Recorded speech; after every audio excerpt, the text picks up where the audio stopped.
At first I thought it was just a blackout, one of those routine outages no one warns you about. But then, the fridge stopped humming. My son's ceiling fan sparked. My backyard started to smoke. And the HOA, they blamed me. I'm a retired military electrician. I know sabotage when I see it. So I followed the wires, traced the trench, and what I uncovered led to one of the most shocking federal raids this neighborhood's ever seen. They thought no one would notice. They didn't know who they were messing with. It was a quiet Thursday evening when everything inside my house went black. No warning, no flicker, just complete and utter darkness. 1 second I was standing in the kitchen, staring at the microwave timer while my son's dinner reheated, and the next, I was plunged into the kind of silence you only notice when machines stop humming. My name is Paul Landon. I'm 56 years old, a retired Army electrical technician, and I know when something is off with the power. And this wasn't a random outage. This felt surgical, intentional. I reached for the flashlight I always keep in the second drawer next to the stove and stepped onto the porch. The street was unusually dark. Our HOA neighborhood, Cedar Ridge Estates, prides itself on being well-lit, well-guarded, and well-manicured. That's what the glossy brochure had said when I bought the place 2 years ago. But that night, the path-light street lamps, even the ridiculous uplights the HOA installed on every oak tree, all gone. The whole eastern side of the block was dark, like someone had taken a giant marker and shaded it out of existence. My next-door neighbor, Marcy, peeked out with her phone light waving in jittery circles. "You out too?" she asked. "Yeah. Any idea what's going on?" She shook her head. "Nothing on the HOA app, but the weird part, the houses across the street still have power." I narrowed my eyes across the road. Sure enough, the Johnsons' porch light glowed a steady yellow, and I could see the flicker of a TV behind their living room curtains. Same with the Harrisons and the Kims. A selective blackout, that didn't make sense. Not unless there was a localized transformer issue, or someone deliberately cut the supply lines to our side. My military instinct kicked in. I grabbed my boots and a voltage tester from the garage and walked the perimeter of my property. No sign of storm damage, no tripped breaker. But when I got to the rear fence, something caught my eye. A fresh trench carved into the soil, still damp. It ran directly behind my backyard, close to the utility box. That box had always been city jurisdiction. No one, not even the HOA, was supposed to touch it without a permit and a city inspector present. I knelt down and traced the path. The line extended behind Marcy's place, then bent toward the community trail that cuts behind 8 homes before ending at the HOA's clubhouse. Someone had run a trench all the way through the easement, quietly, recently. I texted my friend Darren, who used to work with me in the Corps and now handles infrastructure logistics for a private utility contractor. He replied in minutes, that trench shouldn't be there. If they tapped or bypassed something, it's not legal. Could cause arcing or overload. That was enough to keep me up the rest of the night. At sunrise, I drove straight to the HOA office, a brick building attached to the community clubhouse, with white trim and American flag waving above it like they were running a branch of government instead of a glorified neighborhood council. Tricia, the HOA president, sat behind a marble desk, as smug as ever.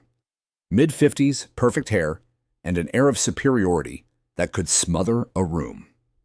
I'd had run-ins with her before about the flagpole I installed too high, the shade of green I used on my shutters, and once a non-compliant barbecue grill placement.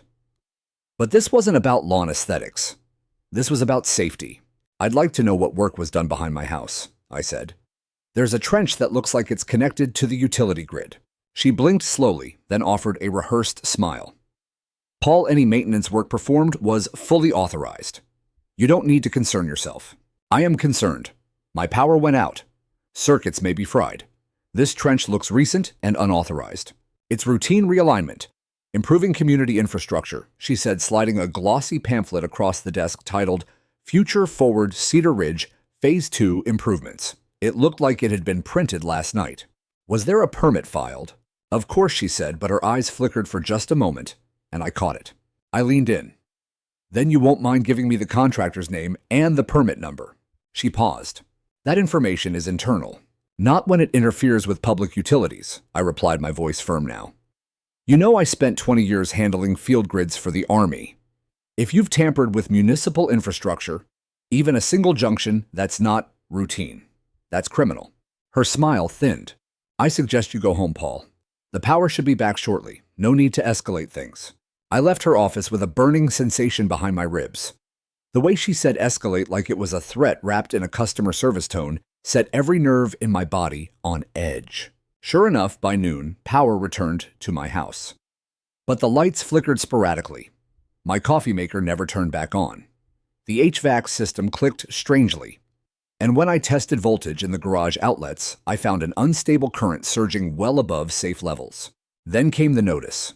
A letter in a pale yellow envelope with the HOA crest. It read, Mr. Landon, our records indicate unauthorized equipment connected to your property's electrical system, which may have contributed to instability in the grid. Per Section 14(c) of the HOA Charter, you are hereby issued a notice of violation and are expected to resolve the issue within 10 business days or face daily fines of $125. I stood in my kitchen, the letter trembling in my hands, as my ceiling fan buzzed with an eerie metallic tone above me. They damaged my power, and now they were blaming me for it. The HOA had crossed a line, and they didn't know yet what kind of man they were messing with. The next morning, I walked through my house with a heavy knot in my chest. My son Ethan was still asleep upstairs, completely unaware that his ceiling fan was pulsing with erratic voltage and that the refrigerator downstairs had stopped cooling sometime during the night. I opened the fridge door and felt a rush of warm air greet me, eggs, milk, meat, all spoiled. The smell would come soon, but what hit harder was the realization that everything I'd worked to build into this home was suddenly fragile, vulnerable. I spent the better part of the morning testing every outlet light fixture and appliance. The damage wasn't just spotty, it was systemic. Several wall sockets sparked the moment I plugged anything in. The garage opener was dead. The oven displayed a garbled error code. I tried the circuit breaker again, thinking maybe there was still a chance this was just internal. But no. The system had been jolted, and my house, designed for stability and safety, had become a trap. I called the electric company. The representative confirmed there hadn't been any authorized service on our block in the last month. He even looked up permits. Nothing's been filed under your address or your neighborhood association, he said. If there's construction happening around a junction box or utility trench, it wasn't through us. That's when my hands started shaking. Because that meant the HOA or someone they'd hired had interfered directly with the grid. Not just landscaping. Not just decorative lighting. They had dug into federally protected infrastructure and done it without oversight, without clearance, and without skill. I could already hear the echo of legal consequences ringing in the distance. But they weren't mine. They were theirs. I wrote up a full incident report and dropped it off at the HOA office in a sealed envelope addressed to the board. I made 3 copies, one for them, one for me, and one for my lawyer. The receptionist barely looked up as she took it. You'll hear back in 7 to 10 business days, she muttered before dropping it onto a stack without even checking the name. But I didn't wait that long. By mid-afternoon, I had 2 more neighbors text me Marcy and an older gentleman named Tom who lived 3 doors down. Both had experienced random outages and reported their microwaves and routers completely fried. HOO told me it was a resident error, Tom wrote, attaching a scan of the same yellow violation letter I had received. Same language, same fine. I couldn't believe it. They were systematically blaming the residents for damage they had likely caused themselves. It wasn't just unethical, it was dangerous. What if one of these systems had caught fire? What if someone's oxygen machine failed overnight? Later that night, I heard the distinct sound of an engine outside my house. I stepped into the dark to see a white van, with no markings, rolling slowly along the back trail right near where the trench had been dug. 2 men in dusty coveralls with headlamps got out and started checking something by flashlight. I grabbed my phone and started filming from the shadows. They weren't electricians. Their equipment was amateur at best, mismatched tools, no grounding gear, no voltage indicators. One of them reached into a fuse box, the kind that should be tagged and locked by the city, and twisted something with a wrench. I called out, "You guys with the city." The 2 froze. One of them turned, slowly squinting into the dark. "Just maintenance, sir." "Show me your permit." "No need, sir. We're contracted." "By who?" They didn't answer. They just got in the van and drove off. That footage became my first piece of real evidence. I emailed it to Darren along with photos of the trench, the burn marks on my outlets, and the violation notice. His response came 2 hours later. Paul, this is big. That junction box is tagged city level. Anyone interfering with that without a permit is committing a federal offense, especially if damage was caused. Do not let this go. I didn't plan to. The following morning, I received an envelope taped to my front door. Not mailed. Not in my mailbox. Taped and unmarked. Inside was a single sheet of paper. Cease your inquiries, Mr. Landon. You are escalating a situation you don't understand. The HOA has full legal authority over community maintenance. Further interference may result in legal and financial repercussions. No signature, no HOA letterhead, no contact information. But the message was clear. They were watching, and they were scared. That only made me angrier. If they were bold enough to damage my property and then threaten me in my own home, they were desperate, and desperation meant they'd made mistakes. I began documenting everything. I set up a camera in my backyard facing the trench. I interviewed Tom and Marcy, both of whom agreed to go on record. I dug into the HOA's financial records, the few that were publicly accessible, and found recent payments to a company called Ridge Systems Maintenance, a shell contractor with no license listed in the state registry. I also found that the head of Ridge Systems had the same last name as one of the board members, Karen Rowley. That same day, the ceiling fan in Ethan's room shorted out with a loud crack, sending a puff of smoke into the air and tripping every breaker in the house. I rushed upstairs to find Ethan crying, his room reeking of burnt plastic. That was the moment I snapped. I picked up the phone and called an old number I hadn't used in a while, the emergency line for the Department of Energy's Grid Protection Division. I had once taught a workshop for them. I still had contacts. I wasn't bluffing. And I was done, waiting for justice to come from inside this neighborhood. The email came back faster than I expected. Subject line, we're listening. It was from a former DOE contact of mine, Greg Mathers. We'd served on the same domestic infrastructure resilience task force over a decade ago. He wasn't just responding as a favor. He was responding because what I described triggered serious red flags. I had sent him everything: video footage, trench photos, HOA violation letters, the unmarked cease and desist, and the shell contractor connection to Karen Rowley. He replied with 3 words: keep documenting everything. That's when I knew I was onto something far bigger than a petty HOA turf war. I made a list. 12 homes along the Eastern Trail had experienced similar outages or appliance failures in the last 3 weeks. I only knew that because I started knocking on doors. Most residents were hesitant. At first, Cedar Ridge Estates had a culture of silence. You were either compliant or quietly ignored. But when I told them I was building a case that involved federal infrastructure violations, the mood shifted. Tom invited me into his garage. His wife Ellen had kept every HOA correspondence in plastic sleeves inside a labeled binder. These people think they can bulldoze everyone, she muttered, flipping pages. The binder was a gold mine. Notices identical to mine, all citing unauthorized modifications to home systems issued within a 2-week window, and all to homes connected by that same trench behind the yards. Some of the residents had already paid the fines out of fear. Others were waiting on electricians who kept canceling appointments mysteriously. Marcy showed me a scorch mark on her kitchen outlet, a black circle with melted plastic edges right behind the wall that shared a line with the backyard utility corridor. Her insurance company refused to pay out, citing that the damage stemmed from external unauthorized interference. That phrase again. I started mapping out the trench path based on the locations of every reported issue. It curved like a snake, cutting behind homes that had once disputed with the HOA, bypassing those with known board allies, and dead-ending near the clubhouse generator shed, which had recently been retrofitted. The HOA had called it an eco-upgrade. It wasn't. What it looked like was a poorly executed power siphoning system rerouting energy to the HOA-controlled building by disrupting normal flow to select homes.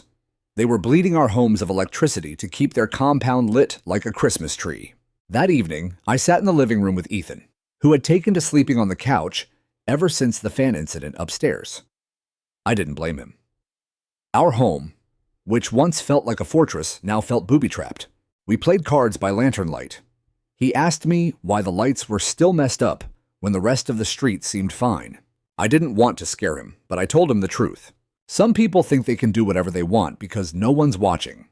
But I'm watching now. He nodded solemnly, then said, "Is that why you keep writing stuff down in that notebook?" Smart kid. That notebook had become my lifeline. Every incident, every quote, every letter, every date. I even made note of when HOA trucks came and went, which homes they stopped by, and which contractors they talked to. It all felt like detective work, tedious, methodical, emotionally exhausting, but it was the only thing keeping me sane. Then something unexpected happened.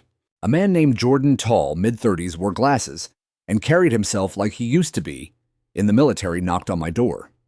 He lived near the retention pond on the other side of the development, a part of Cedar Ridge Estates I rarely visited. "I heard you're digging into the power stuff," he said plainly. I nodded wary. "I'm a systems engineer. I just got back from deployment. Something's wrong with the main grid sync in the HOA admin server. I accessed it through the resident portal before they blocked my IP." My ears perked up. "They're rerouting more than just lighting," he continued. "They're pulling data and diverting high load capacity from individual properties. The algorithm prioritizes board homes and HOA buildings. It's smart but illegal as hell. Do you have proof?" He reached into his backpack and pulled out a printed diagnostic report. I stared at it for a long time. It was full of acronyms and readouts, load draw spikes, service pattern manipulation, unauthorized node allocations. It would have meant nothing to most people. But to me, it was a confession in code.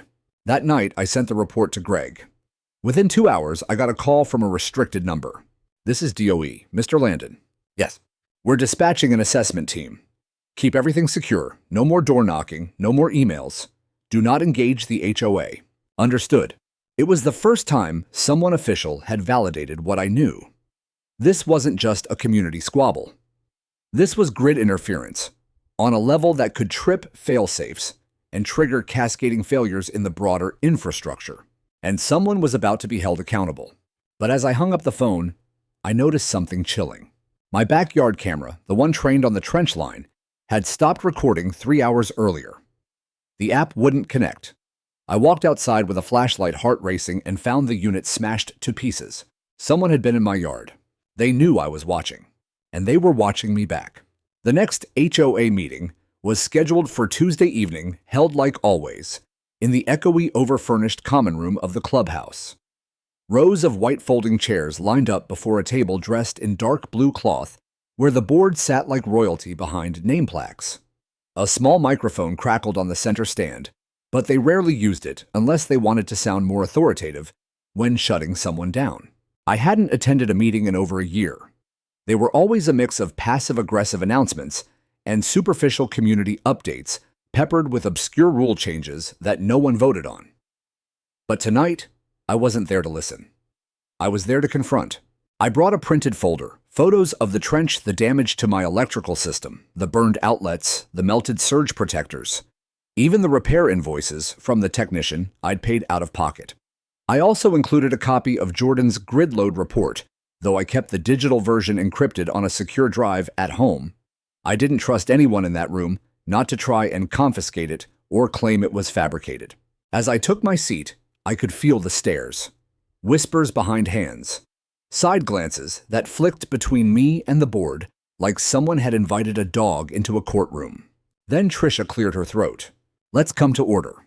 Her voice was as polished and grating as ever.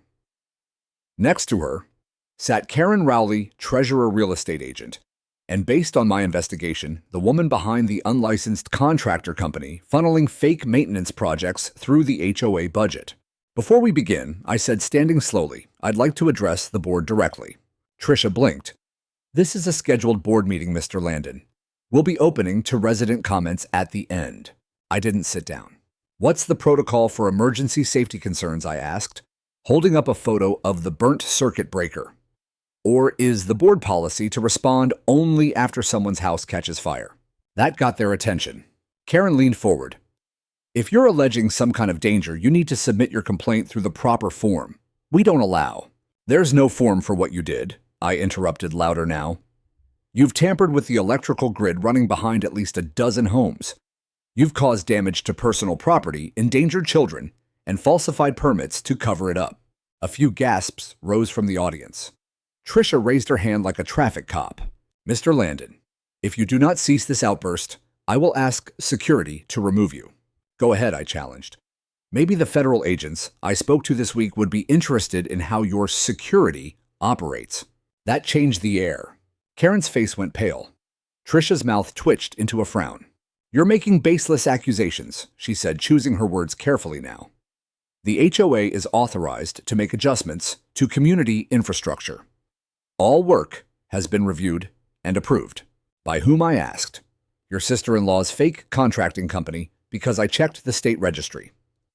Ridge Systems Maintenance doesn't exist outside a P.O. box and a disconnected number. Karen shot Tricia a sharp look. Now they were on the defensive. I've collected photos, witness statements, and video of unauthorized trenching behind private homes. One of your workers damaged a federally tagged junction. That's a felony. And if you're not aware of that, you're not just incompetent, you're complicit. The room had gone still. No one dared whisper anymore. Then a man from the back, Mr. Kavanaugh, a retiree who'd lived here 10 years longer than anyone else, stood up. My wife's CPAP machine failed the night the power went out. She could have died. We called the HOA emergency line, and no one ever called back. Another woman stood. My refrigerator's still broken, and you fined us for unauthorized upgrades when we tried to replace it. More voices joined in slowly at first, then building into a chorus of frustration. The illusion of control, the board's carefully curated image of being guardians of order, began to crack. Tricia slammed the gavel down. This meeting is adjourned. But I didn't move. Neither did the crowd. She stood up, her face a mask of fury. You're destabilizing the community, Mr. Landon. Do you understand that you're planting doubt and turning neighbor against neighbor? That's harassment. That's grounds for legal action. Karen added, we will be filing an injunction against you. And if you attempt to tamper with board property or interfere with authorized projects, we'll involve law enforcement. I stepped forward. You already did, I said calmly. They just don't work for you. I turned and left the meeting room, the folders still in my hands. As I walked out into the humid night air, several residents followed me, Tom Marcy and two others I barely knew by name. None of them said anything, but they didn't have to. Their presence was enough. Back home, I found another envelope in my mailbox. No stamp, no address. Inside was a second violation notice, this time citing defamation of HOA board members and announcing a $250 fine for unauthorized disruption of official proceedings. They were escalating, but so was I. I forwarded every detail of the meeting to Greg, the federal contact, including audio I'd discreetly recorded on my phone. I attached the new violation notice, the crowd testimonies, and the names of the witnesses. I also included the message I'd received days earlier, the one that warned me to stop asking questions. 2 hours later, Greg called me directly. They crossed the line. We're moving. I didn't ask what that meant exactly, but I knew something was coming, and I was ready for it. The next morning, I woke up to the sound of rain, steady, quiet, but oddly comforting. It was the kind of calm before a storm that only someone who's been through real battles can recognize. I sat at the dining table with a black coffee in one hand and my notebook in the other, going through every scrap of evidence I'd gathered. The silence in the house didn't feel peaceful. It felt like it was holding its breath. I hadn't slept well. The moment I closed my eyes, my mind replayed the scene from the night before, Tricia slamming her gavel, Karen's pale face when I mentioned federal agents, and the ripple of unrest in the room when other residents finally found the courage to speak. That moment had felt like a turning point. But now, in the stillness of morning, I knew something had shifted, and I wasn't naive enough to believe they'd go down without a fight. I started with the trench. It was still there, though. Someone had covered it partially with mulch, as if that would disguise a scar in the earth. I walked its length again, snapping new photos this time, including measurements with a yardstick. It was more than 50 feet long, connecting at least 6 backyards, before disappearing behind the line of hedges bordering the clubhouse utility shed. I took pictures of the disturbed soil, the rust-colored wires half buried and looped like veins, and the small markers I hadn't noticed before, spray-painted green dots, spaced every 10 feet, probably meant to align cable depth. Near the clubhouse, I paused. Something was different.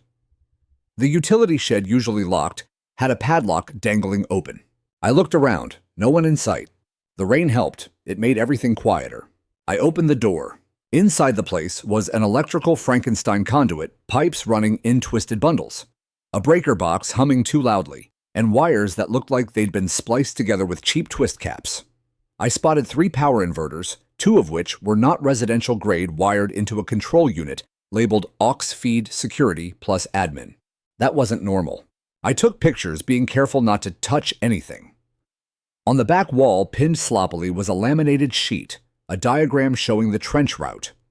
It was hand-drawn but clear traced from the rear of the clubhouse, through the easement cutting into resident property lines, and feeding back into what was marked as Load Support Node A. I followed the red line on the paper. It matched my own map almost perfectly.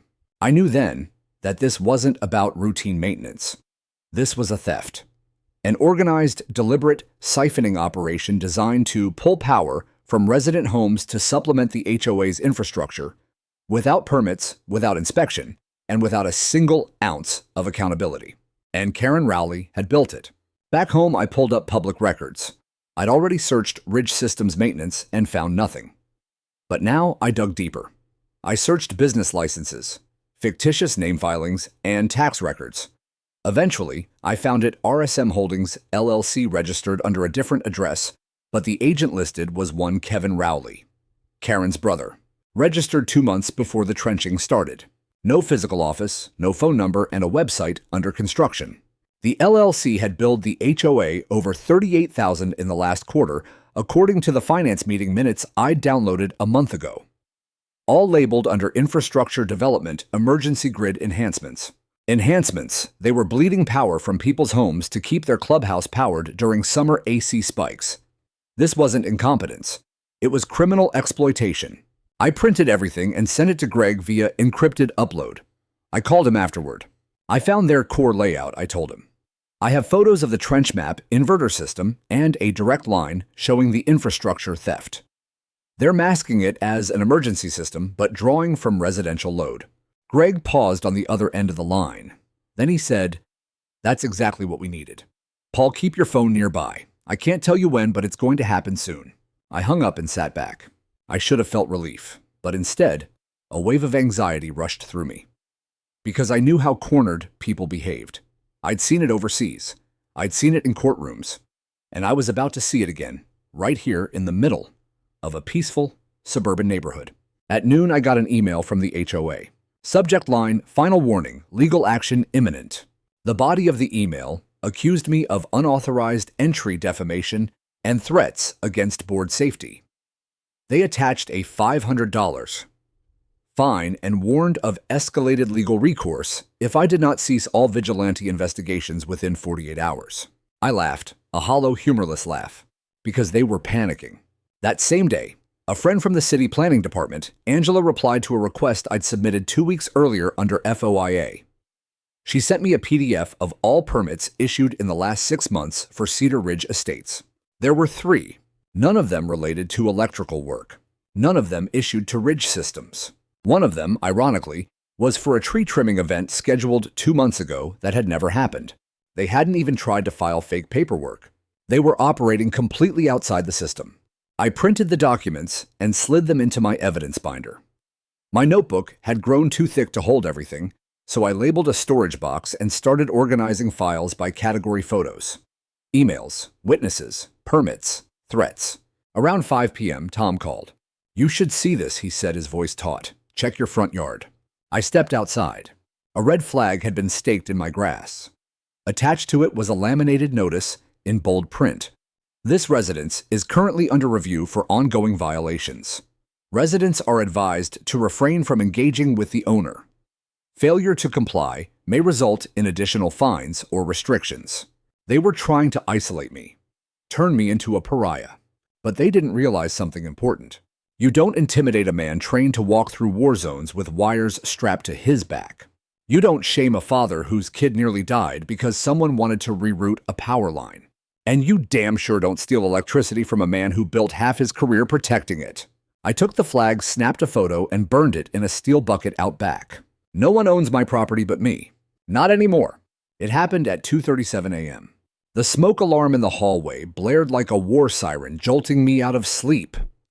My body moved before my brain caught up, instincts from 2 decades in the Army kicking in as I grabbed the fire extinguisher and bolted down the hall. Ethan was already stumbling out of his room, coughing his eyes wide. "Get outside," I barked, shoving the front door open and guiding him onto the lawn. The air outside was wet and electric. The smell of burning plastic hung low like fog. And when I turned back toward the house, that's when I saw it, red-orange sparks arcing in my backyard like fireworks gone wrong. The transformer near the back fence was glowing. No, not just glowing, pulsing. A high-pitched whine filled the air, sharp and unnatural. I ran toward it. Behind my property line, the trench had collapsed in on itself. Rain from earlier in the day had softened the soil, and now the makeshift wiring, the same illegal cables Karen Rowley's fake company had laid down, was fully exposed. Water had soaked the bare junctions, and now the system was shorting out, frying from the inside. And there, by the utility box, lay a metal fuse cabinet busted open, blackened and vibrating. I didn't even think. I aimed the fire extinguisher at the base of the fire, dancing along the fence line, pulling the pin and blasting white powder until the electrical arcs hissed and sputtered into silence. The grass smoked. The wood crackled. But I'd contained it. Barely. The power in the whole block went out. Ethan was crying now, standing barefoot in the grass in his Spider-Man pajamas. I scooped him up and carried him inside, heart pounding. I called 911. Then I called Greg. Then I waited. 10 minutes later, the first fire engine pulled in. The crew quickly confirmed what I already knew. An electrical fire had started in the rear utility corridor. The damage could have been catastrophic. We were lucky it didn't reach the gas line. 30 minutes after that, 2 police cruisers arrived. Then, without sirens, a black unmarked SUV rolled into the neighborhood and parked near my mailbox. Greg stepped out. It had been over 12 years since I'd seen him in person. He wore a federal-issued windbreaker, the kind that didn't need a badge to tell you it meant business. Another man in a similar jacket followed, holding a clipboard. "Paul," Greg said, nodding once. "It's time." I showed him everything. The smoking trench. The fused panel. The burned wires now twisted like snakes left too long in the sun. His colleague took photos, measurements, notes. They scanned the QR codes on the power relay box and logged the serial numbers. Then they turned toward the clubhouse. "We need to inspect the source," Greg said. I knew what he meant. He wasn't just here to investigate anymore. He was here to enforce. And he wasn't alone. By sunrise, 3 more black vehicles had arrived, each carrying federal energy enforcement officers and infrastructure inspectors. No lights, no sirens. Just business. Neighbors were starting to gather now, some in robes, others clutching coffee mugs or flashlights, whispering among themselves as uniformed agents walked past them with toolkits and checklists. Trisha showed up around 6:15, still in a silk blouse and pearls, looking as if she'd been called from a spa appointment rather than woken up to face a federal investigation. "What's the meaning of this?" she snapped, storming toward one of the agents. Greg stepped in her path. "Ma'am, I'm Agent Gregory Mathers, Department of Energy. We're executing an emergency inspection and seizure of unauthorized infrastructure believed to be in violation of federal electrical safety codes, consumer grid manipulation statutes, and unlicensed contractor activity." She blinked. "On whose authority?" Greg didn't flinch. The United States government. Karen Rowley arrived 15 minutes later. She wore dark sunglasses and carried a binder, acting like she was about to give a press conference. But when she saw the agents removing inverters and photographing the trench map inside the shed, her composure cracked. "This is private property," she shouted. "You can't." "You're not the government," Mrs. Rowley, one of the inspectors, interrupted. "And this is not a private system. You've spliced into a public grid." She tried to protest, but then one of the agents pulled out a folder, my photos, my diagrams, my documentation, and held it up. "Care to explain these?" he asked calmly. Karen's face turned to stone. She turned toward me, jaw clenched. "You did this." "No," I said, stepping forward. "You did this. I just refused to stay quiet." That was the moment it all unraveled. Within 20 minutes, 2 board members, Karen and another man named David, the HOA's operations coordinator, were placed in handcuffs. Gasps erupted from the crowd. Phones came out. Videos started recording. The board's fortress of denial collapsed, with a single image, Karen being led away in the back of a federal SUV. Trisha, still trying to salvage control, stepped up to a small group of residents and began insisting that this was all a misunderstanding, that Ridge Systems was approved through an expedited process, and that the board had acted in good faith. But no one was listening anymore, because the lights were still out, and now everyone saw who had turned them off. Greg came back to me just as the sun broke over the rooftops. We're locking the system down. A full audit is underway, and I've already notified the city's Department of Utilities. They'll be here by noon. I nodded, exhausted. Thank you, I said, my voice low. No, Paul, thank you. If this had continued another month, someone could have been killed. He reached into his pocket and handed me a card. Call me if anything else happens. I nodded again, this time slower. My knees felt like jelly. Behind us, agents continued pulling cable and photographing every illegal connection. The HOA clubhouse, once glowing with decorative lights and faux prestige, now looked like a crime scene. Because it was. Because back at home, I checked on Ethan. He was asleep on the couch, curled under a blanket, breathing easily again. I stood in the doorway for a long time, staring at him. And for the first time in weeks, I didn't feel powerless. The day after the arrests, Cedar Ridge Estates didn't look the same. It wasn't just the power outage. It was the silence, the way people walked slower past the clubhouse, how dogs barked a little less, how kids didn't ride their bikes down the main loop. The illusion of control the HOA had built like a fortress was cracked wide open, and now the whole neighborhood was waiting to see what came pouring through. But I wasn't done, not yet. Karen and David being handcuffed was a start, but not justice. Not entirely. There were still unanswered questions. Who funded the fake projects? Who signed off on the invoices? What had the other board members known and when? Most of all, I wanted this never to happen again. Not here. Not anywhere. So I made one final call. Her name was Julia Sorrell. She was the last person the HOA wanted me to speak to. Former city council member, currently the deputy director of municipal oversight and compliance, and the reason half the city's corrupt zoning board ended up losing their seats 5 years ago. We'd met during a veterans housing reform campaign I volunteered for. She remembered me. Paul Landon, she said over the phone, heard you stirred up a nest of snakes. They were stealing power, literally, and nearly set my backyard on fire. I saw the report. DOE moved fast. But if you're calling me, it means you're not just looking to punish individuals, you're trying to dismantle a system. Exactly. She exhaled. Then we'll need full transparency and teeth. By noon, Julia had dispatched a team from her office to begin a parallel investigation, not just into the infrastructure violations, but into the HOA's financial records bylaws and oversight structures. They arrived in plain clothes, clipboard in hand, walking into the HOA office like IRS agents with warrants because they had exactly that. Tricia was still acting president by technicality. She had started sending out emails to residents, calling the incident an overreach, claiming the board had acted with emergency authority due to persistent infrastructure neglect by the city. She framed Karen and David as overzealous but well-intentioned and requested a return to civil discourse.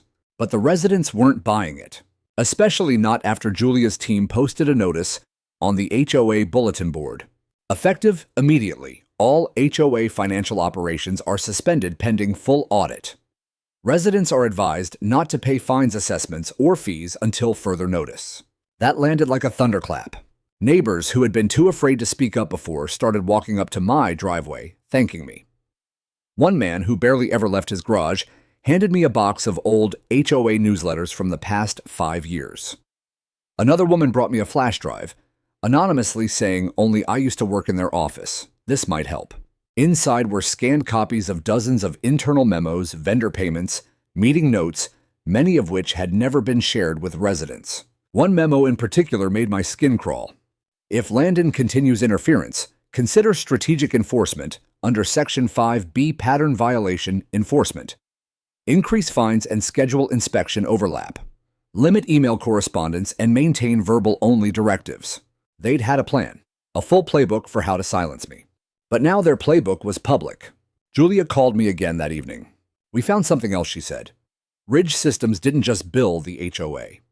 They built another HOA across town. Same trenching strategy, same grid, tampering, different contractor name. Looks like Karen and her brother have been doing this in multiple neighborhoods. My stomach dropped. How many homes? Too early to say. But we're alerting the State Grid Commission. This could turn into a statewide probe. I was quiet for a long moment. You might have stopped the first domino, she added. This isn't just local fraud anymore. It's conspiracy, maybe even racketeering. Later that night, as I sat on my back porch, still scorched at the edges, I saw the silhouette of Greg walking up my driveway. He had a calm intensity about him, like someone used to fighting the long war. We sat together drinking coffee from tin mugs, the kind I kept from my deployment years. "You did good, Paul," he said. "I did what needed to be done." He nodded. "Not many civilians would have had the patience to document it like you did. Most people would have gotten mad, maybe posted something online, then moved on. I couldn't afford to move on. Not with Ethan living here." Greg sipped. "We found something else in the clubhouse server." I looked over. A spreadsheet, a database of resident energy consumption. They were tracking usage then, throttling the high consumers by routing dirty current through outdated pathways, on purpose. They even tested it on elderly homes, first knowing they were less likely to complain. My jaw tightened. And they covered it under maintenance assessments. Exactly. He looked at me seriously. "If we hadn't caught this when we did, Paul, someone would have died. Maybe more than one." That night, I didn't sleep much. Not because of fear, but because of clarity. For years, I'd believed that the worst threats were the ones you could see coming: a man with a gun, a bomb buried under the road, a vehicle that didn't belong. But this was a different war. It came in envelopes, in fine print, in whispered policies, and unmarked vans. And the only defense was truth, persistence, and a refusal to back down. The next morning, a crowd gathered on the main street as city contractors arrived to begin restoring the neighborhood's power grid. They worked methodically, pulling illegal cabling, rewiring the main junctions, and installing tamper-proof panels. For the first time in months, the repairs were real and legal. As they worked, I stood with Julia and Greg at the edge of the crowd. "You know," Julia said once this audit finishes, "the residents are going to need a new board." I looked at her. No, I'm not a politician." She smirked. "Good. They need someone honest." I looked around at Marcy talking with Tom, at kids on scooters cautiously creeping down the sidewalk again, at the clubhouse, with its lights finally dark. Maybe I wasn't a politician, but maybe I didn't need to be one to protect what mattered. The knock came at exactly 9:02 a.m. It wasn't hesitant. It was sharp, 3 measured raps that didn't wait for permission. By now, I knew the rhythm. That was the sound of federal agents executing an operation.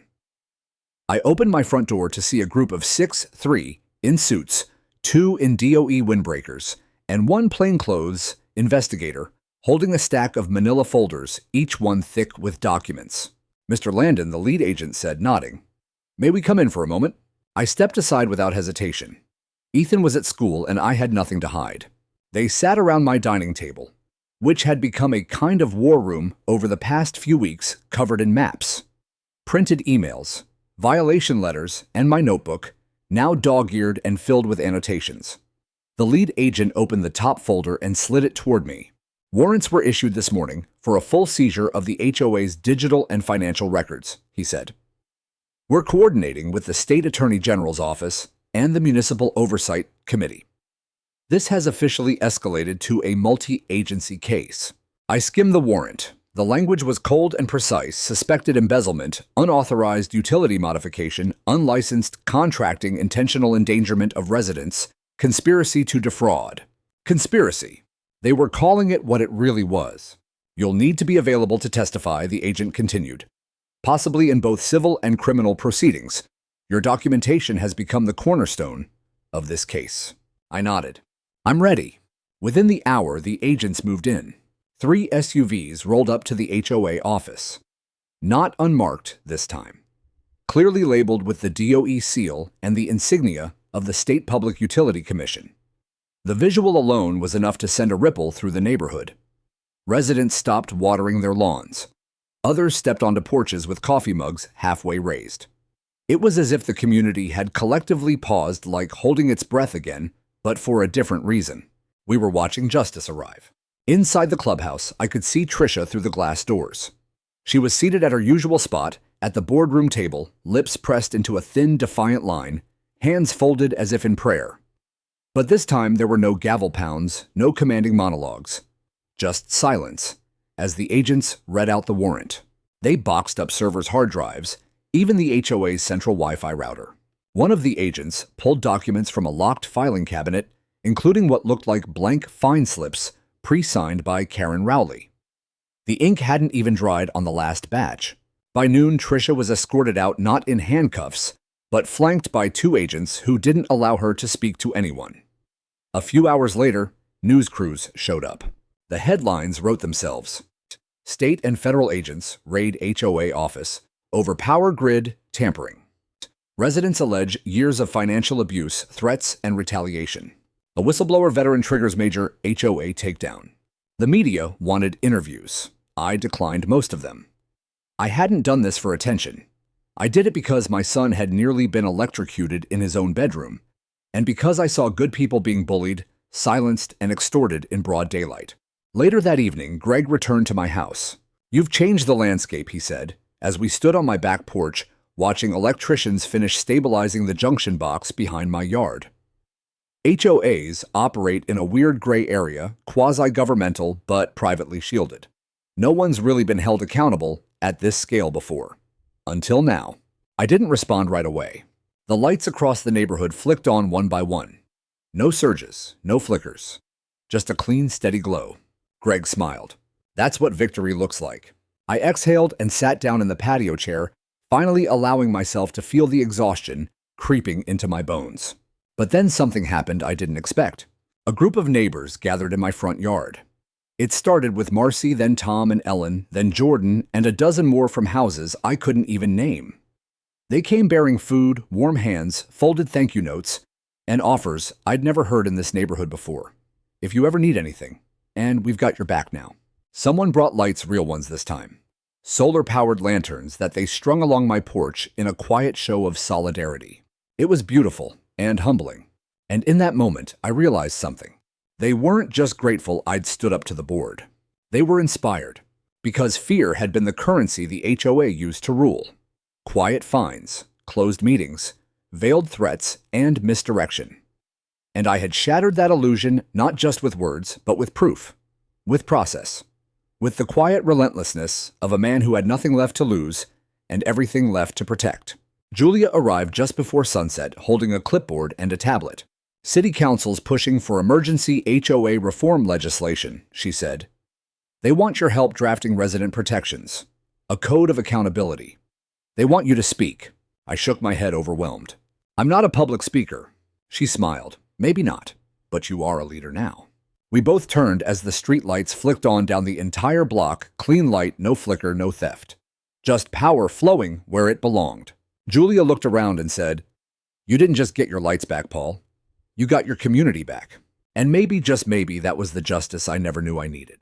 The night the lights came back on in Cedar Ridge Estates was different than any before.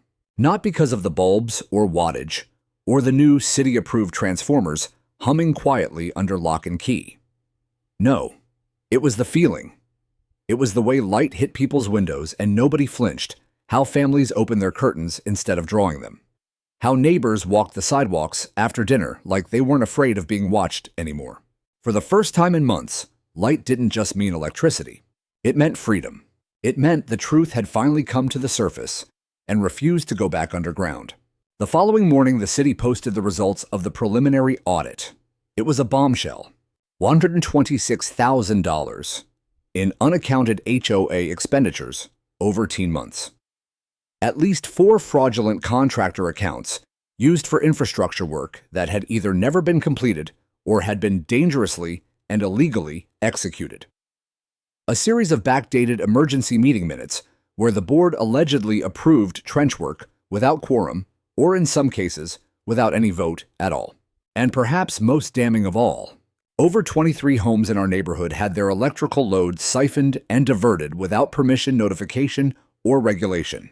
The city called it a deliberate act of consumer utility fraud carried out under the guise of community governance. That same day, federal prosecutors filed indictments against Karen Rowley, her brother Kevin, the ghost name behind Ridge Systems, and David, who had allegedly handled the books. Tricia hadn't been charged yet, but she had stepped down from the board, quietly releasing a vague statement about refocusing on her family and personal healing. No apology, no acknowledgement of wrongdoing, just retreat. But the community was no longer waiting on their permission to heal. The HOA office remained sealed. A large notice from the Department of Energy hung on the glass door. Under federal review, do not enter without authorization. Residents now walked by with their heads held high. Nobody averted their gaze. Nobody ducked behind hedges or whispered anymore. It was as if the darkness had lifted in more ways than one.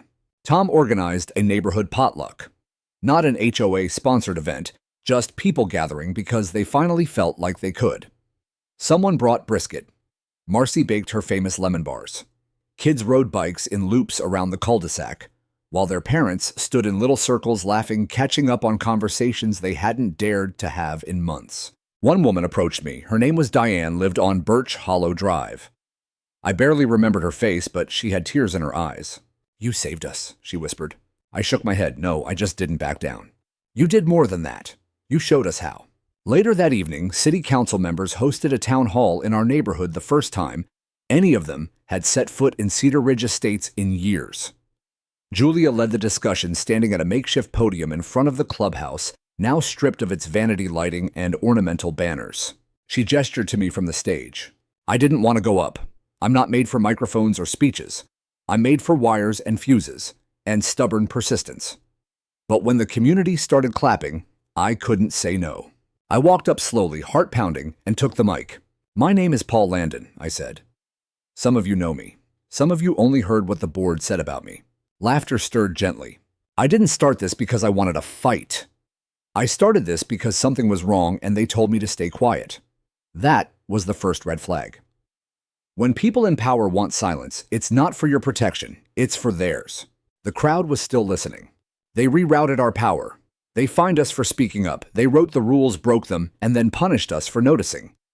And the truth is, they got away with it until we stopped being afraid. I paused. They wanted us to feel alone, but we weren't. Not really. Not once we stood together. Applause erupted. Not wild, not forced, just honest. Julia stepped beside me and handed me a folded paper. "Cedar Ridge Estates Homeowners Association Board, special election petition," she said. "You have enough signatures to trigger a full restructuring." I stared at the paper. "You want me on the ballot?" She grinned. "I want you to lead it." I didn't answer right away. But I looked around at the kids with glow sticks, the grandparents with lawn chairs, the dads with folded arms and knowing eyes, and I realized something. This place didn't need another board member. It needed a protector, not someone to make new rules, someone to make sure the old ones didn't hurt people again. I looked Julia in the eye. "I'll serve," I said, "but only until someone better steps up." "That's how it starts," she replied. That night, as the crowd dispersed and the sky darkened, the streetlights came on again, clean bright even. They lit every path, every mailbox, every driveway, like it was the first time. And for once, nobody looked over their shoulder. Because truth like light is hard to hide once it's turned on. 2 months later, the HOA as we knew it was gone. The board was dissolved by vote unanimously. The election petition Julia initiated had triggered a full recall, and the residents, long muted by fear and fines, now spoke through ballots and hand raises. It felt poetic, almost sacred decisions were being made in the open, with eye contact, transparency, and notes taken in plain daylight. No secret meetings, no laminated violation notices, no shadows. The first action we took as a community was to establish a resident oversight committee. Not a board, not a hierarchy. Just neighbors elected by their own streets, tasked with reviewing every proposal, every repair, and every penny spent. The old HOA funds were frozen under legal review, but a small emergency grant from the city kept things afloat until we could rebuild. The clubhouse reopened not as a palace for the elite, but as a resource center. Greg, despite still working federal cases, helped install educational kiosks about energy safety and residential rights. Jordan, the systems engineer who helped uncover the digital tampering, volunteered to teach free workshops on how to monitor your own power usage and recognize grid abuse. I turned down the official leadership role. Instead, I was appointed something else: Infrastructure Safety Liaison. It was a title I didn't ask for, but one I respected. It meant I could walk the trenches literally and figuratively without needing to hold a gavel or chase people for dues. My job was to ensure nothing like what Karen and her circle pulled off could ever be repeated. I walked those back paths weekly now, clipboard in hand, checking lines, reviewing logs, nodding at neighbors as they watered their yards, or waved from porches. I'd become the guy people came to when a light flickered or a box buzzed. I didn't mind. Ethan had started sleeping with the lights off again. That to me was the greatest victory of all. One afternoon, I stood at the rear of my property, where the trench had once cut through like an open wound. Now it was buried beneath reinforced soil, reseeded with native grass, and lined with wildflowers Marcy and Ellen had planted as a symbolic gesture. From rupture to restoration, the city had installed new tamper-proof utility junctions linked directly to the municipal grid under strict monitoring. The federal government even designated Cedar Ridge Estates as a case study for HOA reform. Our story had made its way to the state legislature, where new bills were being drafted to prevent future abuses of power by unelected HOA boards. We weren't just fixing wires. We were resetting a culture. And yet, there were still reminders.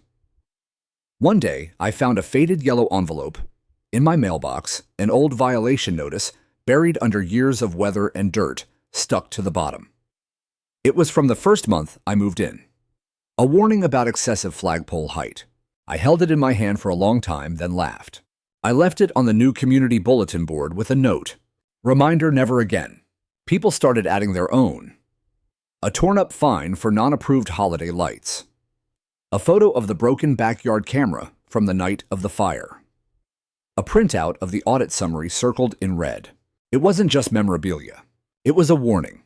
One night, Greg returned for a visit. We sat under the porch lights watching the street glow soft and even. No flicker, no hum, just peace. You ever think he asked that something this small could mean something that big? I nodded. The grid's only as strong as the quietest connection. He raised his mug in a silent toast. I did the same. Later, Ethan came outside with a book and curled up in the hammock. He asked me if the lights would stay on forever now. I looked up at the sky, the stars shining above our rebuilt street. No, I said. They'll go out sometimes. That's life. He frowned. Then what's the point? The point, I said, is that now we know how to turn them back on. And no one can take that from us again. As I tucked him in later, I looked out the window and watched the porch lights of every home on our street shining in unison, steady and strong.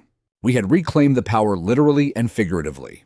Not just the current flowing through wires and transformers, but the power to live without fear, to speak, to stand up, to defend what's ours.